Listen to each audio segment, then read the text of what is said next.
Hello friends, welcome to খেল দুনিয়া। আইএসএলে আজ মুখোমুখি হয়েছিল এফসি গোয়া এবং মুম্বাই সিটি এফসি। এই ম্যাচটা মোহনবাগানের জন্য খুবই গুরুত্বপূর্ণ ম্যাচ ছিল এবং লিগ শিল্ড জয়ের ক্ষেত্রে এই ম্যাচটা অন্যতম গুরুত্বপূর্ণ ভূমিকা নিত। তো এই ম্যাচটা যদি এফসি গোয়া হেরে যেত সেক্ষেত্রে মোহনবাগানের কিন্তু অনেকটাই সুবিধা হতো, তবে সেটা কিন্তু হয়নি। এফসি গোয়া আজকে মুম্বাই সিটি এফসিকে 3-1 গোলের ব্যবধানে হারিয়ে দিয়েছে। সারা ম্যাচে এফসি গোয়া দুর্দান্ত ফুটবল উপহার দিয়েছে এবং উল্টো দিকে মুম্বাই সিটি এফসি জঘন্য ফুটবল খেলে তারা কিন্তু পরাজিত হয়েছে। তো প্রথমেই এফসি গোয়া 3টে গোল করে দিয়েছিল এবং শেষে কিন্তু একটা গোল শোধ করে মুম্বাই সিটি এফসি। তো এই ম্যাচটা যদি প্রথমেই যেমন বললাম, এই ম্যাচটা যদি গোয়া হেরে যেত বা পয়েন্ট নষ্ট করতো সেক্ষেত্রে মোহনবাগানের সুবিধা হতো, কারণ মোহনবাগানকে এখনও জিততে গেলে 6 পয়েন্ট পেতে হবে। আর এফসি গোয়া আজকের ম্যাচ জিতে যাওয়ার পর তাদের হাতেও 4খানা ম্যাচ বাকি থাকবে, মোহনবাগানের হাতেও 4খানা ম্যাচ বাকি থাকবে।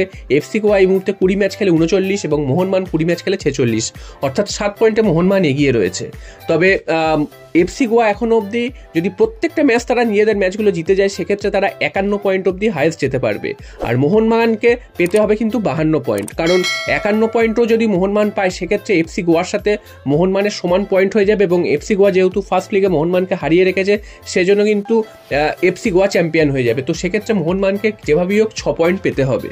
তো আগের দিনই আমরা দেখেছি যে জামশেদপুর এফসি পয়েন্ট নষ্ট করে তারা কিন্তু অনেকটাই লিগ থেকে ছিটকে গেছে, তবে গোয়া এখনও অবধি নিজেদের অবস্থানটা ধরে রাখলো এবং আজকের ম্যাচটাও দুর্দান্তভাবে তারা খেলে জিতে গেছে।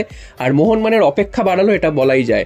মোহনবাগানকে আগামী FC Goa match Kerala Blasters match, সেই ম্যাচটা মোহনবাগানকে পাখির চোখ করতে হবে, যেই ম্যাচটা কিন্তু অ্যাওয়ে ম্যাচ এবং ম্যাচটা অত্যন্ত কঠিন ম্যাচ হতে চলেছে। কারণ কেরালা যখন কলকাতায় এসেছিল মোহনবাগানের বিরুদ্ধে খেলতে তখন কিন্তু তারা যথেষ্ট বেগ দিয়েছে মোহনবাগানকে। তো সেদিক থেকে দেখতে গেলে মোহনবাগানকে যথেষ্ট গুরুত্ব দিয়ে খেলতে হবে ম্যাচটা এবং সেখান থেকে যদি 3 পয়েন্ট পেয়ে যায় মোহনবাগান সেক্ষেত্রে উড়িষ্যা এফসি ম্যাচ আগামী 23 তারিখ যুবভারতী ক্রীড়াঙ্গনে কলকাতার মাঠে হবে।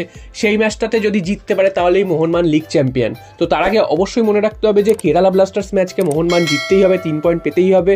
এবং উল্টো দিকে এফসি গোয়ারও খেলা থাকবে, তবে এফসি গোয়ার এই মুহূর্তে যেসব খেলাগুলো থাকবে সেই খেলাগুলো খুব যে কঠিন তাদের জন্য সেটা কিন্তু নয়, সেখান থেকে ধরে নেওয়াই যায় তারা 3 পয়েন্ট নিয়ে মাঠ ছাড়বে। তো সেই জন্য মোহনবাগানকে নিজেদের ম্যাচের দিকেই তাকিয়ে থাকতে হবে এবং নিজেদের খেলাটা নিজেরা যদি খেলতে পারে, পরপর যদি 2 ম্যাচ থেকে 6 পয়েন্ট তুলে নিতে পারে সেক্ষেত্রে মোহনবাগান কিন্তু 2টো ম্যাচ বাকি থাকতেই চ্যাম্পিয়ন হয়ে যাবে।